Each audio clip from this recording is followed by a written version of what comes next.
Cops with flashlights are treating me like a criminal on my own property. The HOA president stood behind them, smirking as police ordered me off the lake my grandfather bought 60 years ago. She claimed I was trespassing, waving some bogus documents. But while she was busy playing victim, she had no idea I was about to uncover what she'd been secretly doing on my land.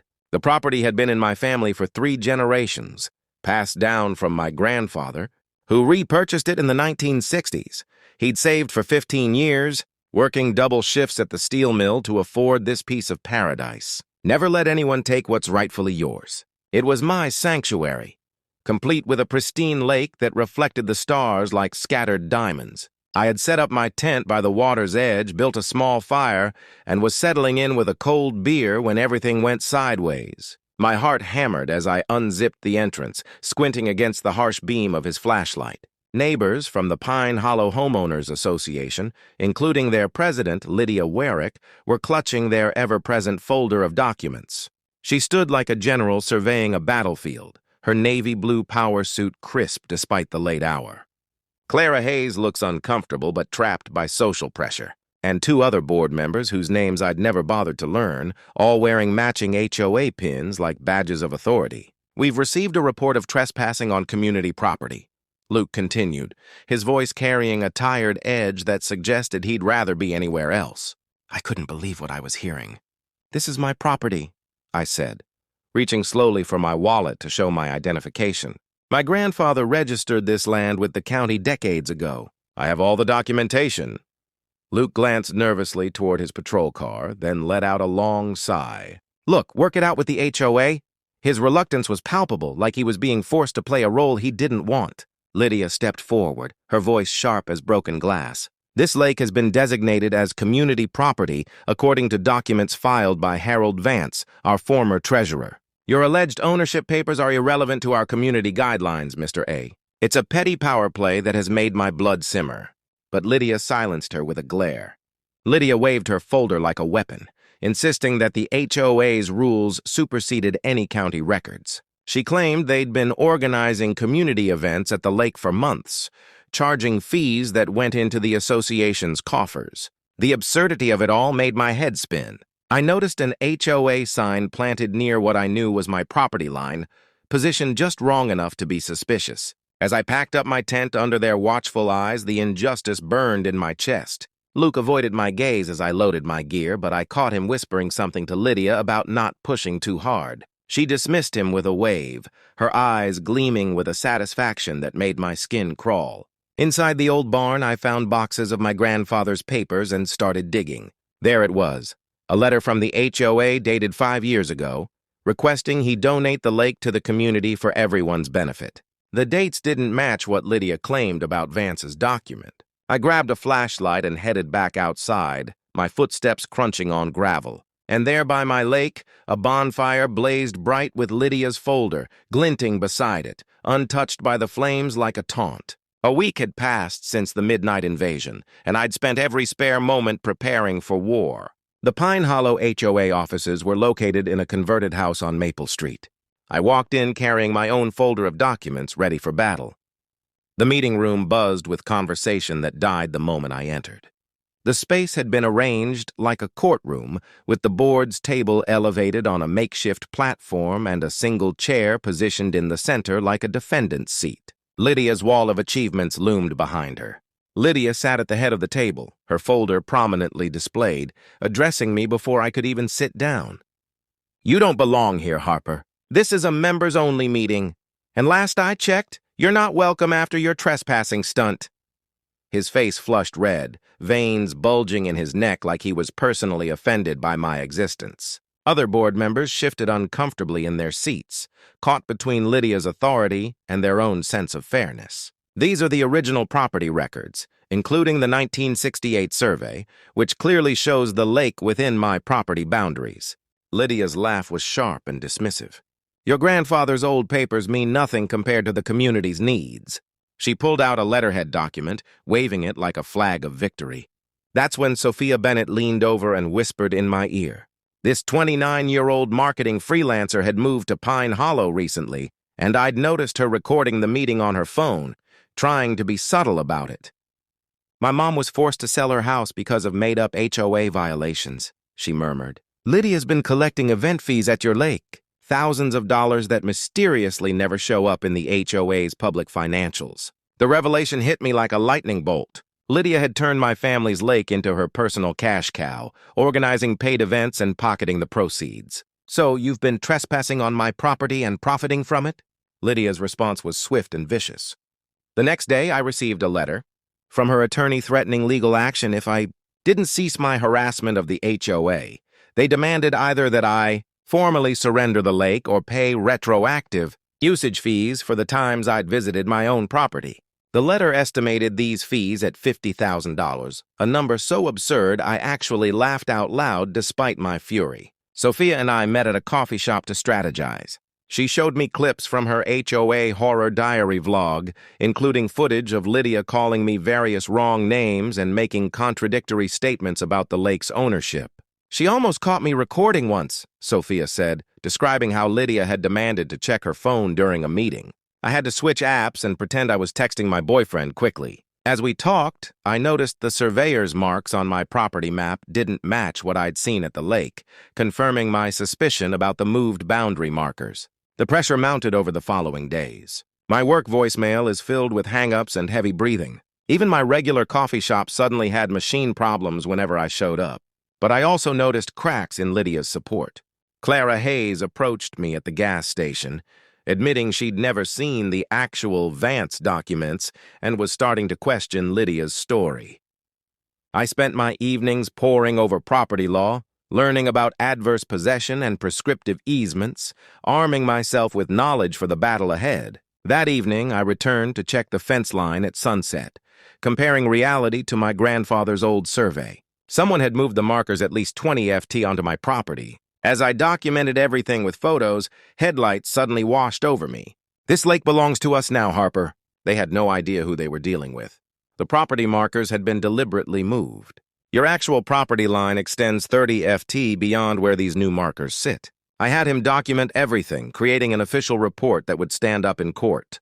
Meanwhile, Lydia had escalated her campaign, organizing community appreciation events at my lake every weekend, complete with a banner reading Pine Hollow HOA Lake and a smaller sign that said, "Evan Harper, not welcome."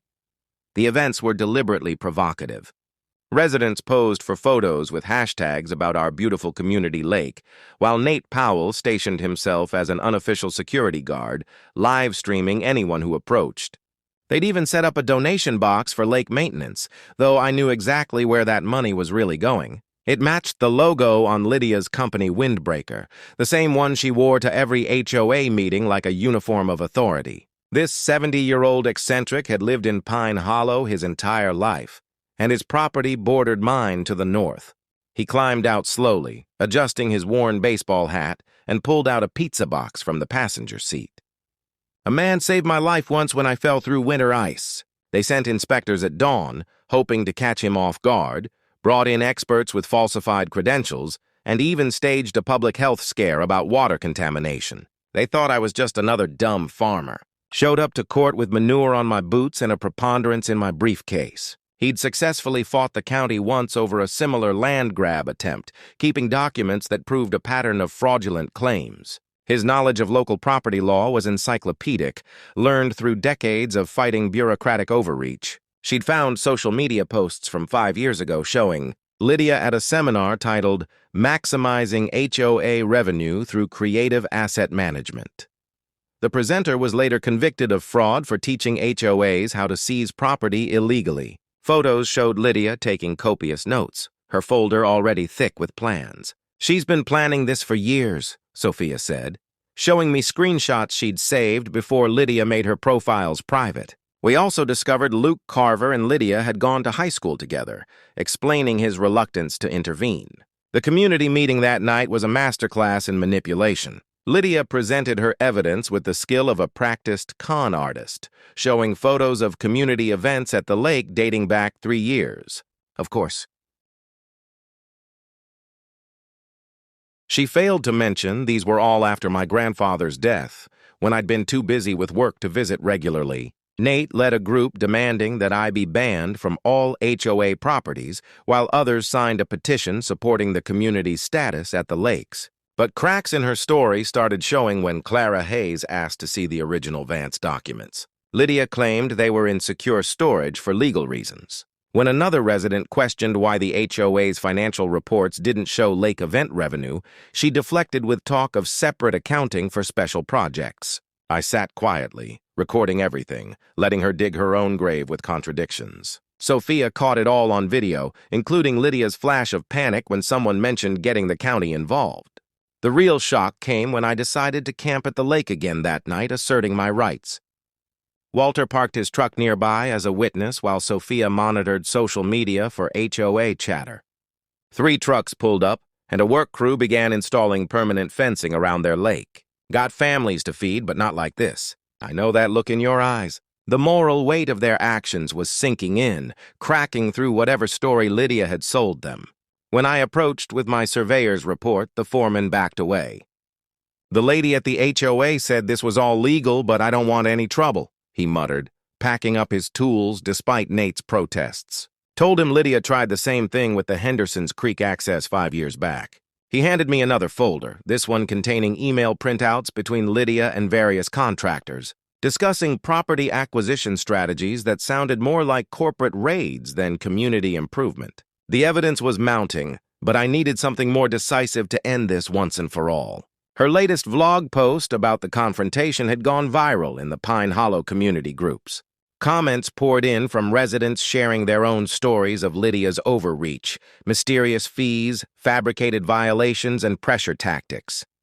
The tide was turning, but Lydia wasn't someone who'd give up easily. A loud bang from across the lake, followed by the sound of a truck engine roaring to life. The next HOA meeting was my chance to present Walter's evidence, and I came prepared for war. These documents from 1968 clearly show the lake within my property boundaries, I began. But Lydia cut me off with a dramatic wave of her arms. "I have current documentation from a certified expert that supersedes these relics. The dates were wrong, referencing county ordinances that didn't exist until 5 years after they were supposedly written. But Lydia's performance was convincing enough for those who wanted to believe her. He spoke about community values and shared resources, painting me as a selfish outsider trying to steal from hard-working families. I motioned that the HOA pursue legal action against Evan Harper for harassment and disruption of community harmony. The motion was seconded immediately by 2 board members who kept glancing at Lydia for approval. That's when Deputy Luke Carver approached me after the meeting. "Look, I'll talk to Lydia, but his eyes told a different story." I wondered what hold Lydia had over him. The answer came sooner than expected when Sophia played me a recording from her hidden camera. She'd been pretending to organize files in the HOA office when Lydia and Luke had their conversation. "Remember, Luke, that DUI could still surface if you don't keep Harper in line." Lydia's voice was cold as winter ice. "The Harper Lake alone will net us $200,000 in event fees annually." Lydia's voice crackled through Sophia's phone. "Plus, the Mitchell property has road access worth another $100,000 to the right developer.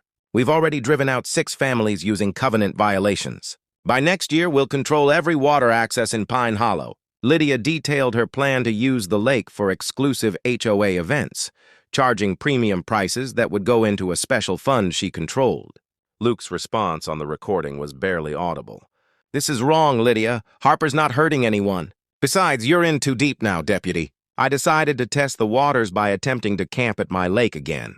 This time, I arrived to find professional-grade barriers erected around the entire shoreline, complete with private HOA property signs every 20 FT, white tents with crystal chandeliers, a champagne fountain, and a string quartet playing beside my grandfather's favorite fishing spot. Lydia held court at the center, accepting congratulations for securing this beautiful venue for our community. A banner proclaimed Pine Hollow HOA Summer Gala thanks to President Warwick's vision. While caterers in bow ties served $100 a plate dinners on my family's land, a group of residents was having a catered party on my beach with Lydia holding court like a queen. Sophia's investigation had uncovered a gold mine through a leaked HOA email chain. Board members discussed my situation with surprising frankness, revealing that not everyone supported Lydia's actions. Clara Hayes had written, I'm uncomfortable with how we're handling the Harper property. Where are these Vance documents Lydia keeps referencing? Another member questioned the sudden appearance of event revenue in their budget, but the most damaging email was from Lydia herself, sent from her personal account by mistake. Once we establish precedent with Harper's Lake, we can move on to Mitchell's Pond and Coleman's Creek access. The pressure on my personal life intensified. It was a clear attempt to threaten my livelihood, and it nearly worked. I spent sleepless nights wondering if fighting for the lake was worth risking everything else. But then I'd remember my grandfather's stories, how he'd saved for years to buy this land. That evening, Clara Hayes knocked on my door, looking around nervously before speaking. "I'm sorry about the meeting," she said quietly. "Lydia's been getting more aggressive since that Vance fellow disappeared with HOA funds 5 years ago. I thought you should see who really did it." It clearly showed Lydia's truck at my property in the morning with 2 figures cutting fence posts. The license plate was visible, as was Lydia's distinctive jacket when she stepped into the headlight beam to direct the operation. But as I saved copies of the evidence, my phone buzzed with a text. "Nice try, Harper, but you're playing in my sandbox now." They were watching, waiting for my next move. The game had just gotten more dangerous, and I realized Lydia had eyes everywhere. The emergency community meeting was called for a Thursday evening, and the agenda was clear, addressing the Evan Harper situation. I arrived to find the room configured like a courtroom with a table for the accused facing the board. Lydia sat at the center of the board table, her folder prominently displayed, wearing a satisfied smile that made my stomach turn. "Harper has been increasingly aggressive in his interactions with HOA leadership," he said, his voice monotone like he was reading from a script. "As a law enforcement officer, I'm concerned about escalation." A police officer had officially stated I was a threat. Nate Powell jumped on this immediately, producing a petition for the HOA to take emergency action to secure the lake. "For our children's safety," he proclaimed dramatically. Lydia had been strategic, recruiting people who'd only heard her version of events. She presented her case with the skill of a prosecutor, showing photos of the lake with captions like "Before Harper's harassment" and "Community harmony disrupted." It was masterful manipulation, turning my attempts to protect my property into an attack on the community. When I tried to present my evidence, she cut me off. "The board has already reviewed your claims and found them lacking merit," she stated flatly. After the meeting, I confronted Luke in the parking lot. "You know this is wrong," I said quietly. "I tried to warn you to back off." He was trapped, just another victim in Lydia's web of manipulation. But understanding his position didn't make the betrayal hurt less. Sophia and Walter had been busy during the meeting. "My niece works the night shift," Walter explained later. Not only were the documents about my lake completely fabricated, but Vance had been investigating Lydia for embezzlement before he disappeared. His note suggested she'd been siphoning HOA funds for years, using the missing money as an excuse to seize properties. The harassment escalated after the meeting. I found a for sale sign on my ranch gate, spray-painted with red letters. "Leave now, Harford." My truck tires were slashed while I was at work. I spent my lunch breaks in my truck, staring at photos of my grandfather at the lake, wondering if he'd be proud of my fight or tell me to walk away. Sophia kept encouraging me, but even she seemed worried about how far Lydia would go. Something about irregularities and property transfers. Lydia's been having closed-door meetings with the board, and they look scared. "Some of us are starting to ask questions, Evan." This was the first crack in Lydia's armor I'd seen in weeks. If residents were starting to doubt her, maybe there was hope. That night, I uploaded all my evidence to a secure cloud server, creating multiple backups. We created a timeline showing how Lydia's scheme had evolved, connecting dots that painted a picture of systematic fraud. Papers from your grandpa I'd forgotten about. The evening ended with another confrontation at the lake. I had gone to check if more damage had been done and found Lydia there with a contractor discussing plans for a permanent pavilion. Harford still. "Trespassing, I see. Once the restraining order goes through, you won't be able to come within 500 FT of HOA property." The contractor looked uncomfortable, mumbling about permits and property lines. Lydia silenced him with a glare. "Lydia is pushing for criminal charges," he warned quietly. "Trespassing, harassment, threats. I'm trying to slow it down, but he trailed off, looking defeated. Then, just as he turned to leave, he added, "She's planning something for the lake tomorrow." The warning sent chills down my spine. As his patrol car disappeared into the darkness, My phone lit up with a message from Lydia.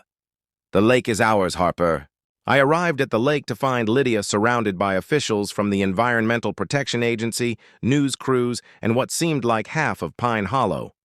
"Evan Harper has poisoned our community's water source," she declared, tears streaming down her face in a performance worthy of an Academy Award. "Our children swim in this lake." I watched in horror as Lydia spun her narrative for the cameras, painting me as an unhinged property owner who'd rather destroy the lake than share it. Nate Powell had organized a human chain of residents blocking my access to the shoreline, their faces filled with manufactured outrage. Some held signs reading, "Protect our lake and Harper equals hazard." The theatricality of it all would have been amusing if it weren't so effective. But Lydia had made a crucial mistake in her haste to frame me. Logo, one that matched the industrial cleaning company Lydia had used for her real estate business before joining the HOA. Even better, the environmental team's preliminary tests revealed the contamination was fresh, less than 12 hours old, with a chemical signature that didn't match anything from my property or work. Among the papers was a county covenant from the 1970s that his father had helped draft. "Your grandfather was one of the original signatories. This legally protects the lake and surrounding land from commercial development in perpetuity. No HOA rules can override it. See here, the lake can never be commercially exploited or transferred to any organization without unanimous consent from all original landowners or their heirs." 3 other properties in Pine Hollow were similarly protected, and in each case, the owners had been driven out by HOA harassment within the last decade. Lydia had been systematically targeting protected lands, likely planning to challenge the easements once she had control. Her leaked emails mentioned a developer contact interested in lakefront opportunities with potential profits in the millions. That evening, as Walter and I planned our next move, we decided to stake out the lake. When one figure removed their hood to wipe sweat from their face, the camera caught Lydia's profile perfectly. The county inspector who arrived the next day was not who Lydia expected. Her usual contact had been replaced due to an ongoing corruption investigation, and the new inspector was notoriously unbribable. "This smells like fraud," he stated bluntly. When he found traces of the industrial cleaner with batch numbers traceable to recent purchases, Lydia's composure finally cracked. She tried to redirect blame, claiming, "I must have stolen the chemicals." But her story fell apart when the inspector asked for purchase records. The climax came at an emergency community meeting called by concerned residents. I arrived with boxes of evidence supported by Sophia, Walter, and surprisingly Clara Hayes, who'd become a vocal advocate for truth. The moved boundary markers, the fabricated documents, the conservation easement, and finally the video of Lydia planting and removing contamination. The crowd's mood shifted from skepticism to shock to anger. When I showed the email about selling lakefront property to developers, someone shouted, "She's been playing us all." Lydia's response was desperate. She accused me of doctoring evidence, of conspiring with disgruntled residents, of being motivated by greed. Nate Powell, realizing he'd been used, switched sides dramatically, offering to testify about Lydia's manipulation. Even Luke stepped forward, admitting to the crowd that Lydia had blackmailed him into supporting her. As the meeting devolved into chaos with residents demanding Lydia's immediate resignation and criminal investigation, I felt a mix of vindication and exhaustion. The truth was finally out, but the damage to the community would take time to heal. She tried to leave quietly, but residents blocked her path, demanding answers about missing funds and other suspicious activities. The investigation that followed revealed the true extent of Lydia's corruption. The contamination stunt was just the latest in a long line of fraudulent activities designed to seize valuable properties. She'd been building a real estate empire on the backs of her neighbors using HOA power as her weapon. As police gathered evidence from her home and office, one detective mentioned finding plans for at least a dozen more property grabbed. The conservation easement had saved not just my lake, but potentially the entire character of Pine Hollow. That night, I stood by my lake as the sun set, the water reflecting orange and gold like liquid fire. "Your grandfather would be proud." I nodded, feeling his presence in the gentle breeze coming off the water. But even in victory, I couldn't shake the feeling that this wasn't over. Lydia had connections, resources, and a vindictive streak a mile wide. As if reading my thoughts, my phone buzzed with a message from an unknown number. "This isn't over, Harper. The fight for my family's legacy would continue, but for tonight, I'd won." The county was initiating eminent domain proceedings on my ranch, citing improper land use and violation of municipal development codes. The letter referenced complaints filed by the Pine Hollow HOA dating back 3 years. A paper trail Lydia had been building long before our confrontation. A sick feeling in my stomach told me I'd celebrated too early. Even with Lydia under investigation, her poison was still spreading through the system. I slumped in my grandfather's old leather chair. The way to defeat crushing my chest. All that fighting, all that evidence, and still they'd found a way to take everything. The ranch wasn't just property. "We're not giving up," she said firmly. Walter arrived that afternoon with a banker's box that looked older than both of us combined. He pulled out a document that made my jaw drop. No government entity can force sale or development without violating federal conservation law. My grandfather had worked with a team of environmental lawyers to create something unbreakable. The conservation status protected not just the lake, but the entire ranch from any forced sale or development in perpetuity. You needed to fight your own battle first. The courthouse was packed for Lydia's preliminary hearing. She sat at the defendant's table, her usual HOA folder replaced by a legal pad covered in frantic notes. She'd been systematically targeting properties with development potential, using HOA rules as weapons, and pocketing bribes from developers. The prosecutor presented evidence of falsified documents, embezzlement, and even wire fraud. A man in an expensive suit stood to testify. Harold Vance, the supposedly missing HOA treasurer. Turns out he hadn't fled with stolen funds, as Lydia claimed. She'd framed him when he discovered her embezzlement, forcing him to disappear to avoid false prosecution. "Lydia Warwick destroyed my life," he stated clearly. The courtroom erupted as he produced boxes of evidence, including recordings of Lydia discussing her plans to steal my lake. Lydia's composure finally shattered completely. As the evidence mounted, she began confessing to everything in a desperate attempt to shift blame. "Harper's Ranch was going to be the crown jewel," she admitted, her voice cracking. 50 acres of lakefront property worth millions to the right developer. The confession implicated half a dozen other officials, triggering a federal investigation that would reshape Pine Hollow's government. Lydia faced 25 years for racketeering, fraud, and conspiracy. The HOA was dissolved by court order, its assets distributed back to the homeowners she'd been fleecing. Any attempt to violate it constitutes a federal crime. Harper's property is protected in perpetuity, and any official who attempts otherwise will face prosecution.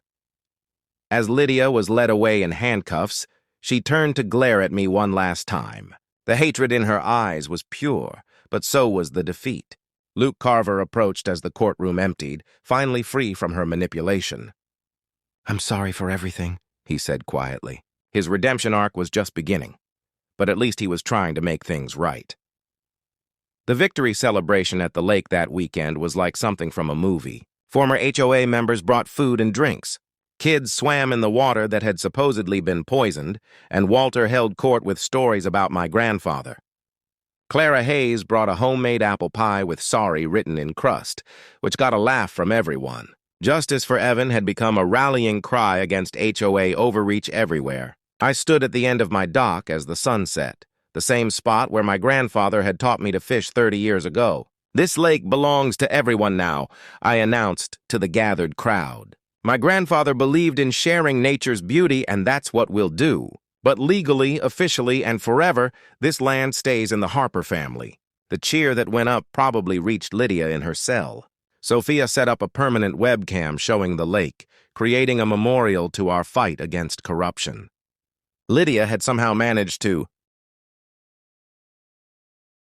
comment on the live stream from jail. "That lake is an environmental hazard." The comment had been ratioed into oblivion with thousands of laughing emojis and sarcastic responses. She'd have 25 years to think about it. The lake sparkled in the moonlight, finally free from her grasping hands. But 2 weeks later, another letter arrived, this time from a HOA 3 towns over. "We have concerns about your influence on our community standards. Some people never learn, but neither do I. I'd fought one HOA and won, and I'd do it again if necessary. The lake was safe, the ranch was protected, and somewhere my grandfather was smiling." Afia suggested turning our story into a documentary, and within days, 3 production companies had reached out. The tale of one man standing against a corrupt HOA had resonated with millions who'd faced similar bullying. Any profits would go toward a legal fund for others fighting HOA corruption. Lydia had inadvertently created a movement, though probably not the legacy she'd intended. The final shot of the documentary would be perfect. No HOA signs in sight. Sophia's camera captures it all, sharing our victory with the world. The credits would roll over real footage of other homeowners winning their battles inspired by our stand. And at the very end, in small text, Lydia Warwick is currently serving year 1 of her 25-year sentence. But the real ending came in a quiet moment. As I sat by the lake one evening, a family of ducks swam by, the same species my grandfather had loved to watch. The HOA war was over and we'd won. Not just property, but a legacy of standing up to bullies, no matter how powerful they seem. That's a lesson worth passing down to the next generation. How a corrupt HOA president ended up in prison. Did you ever face down someone who thought they could push you around? Because if I learned anything from this ordeal, it's that regular people can beat the system when they refuse to give up.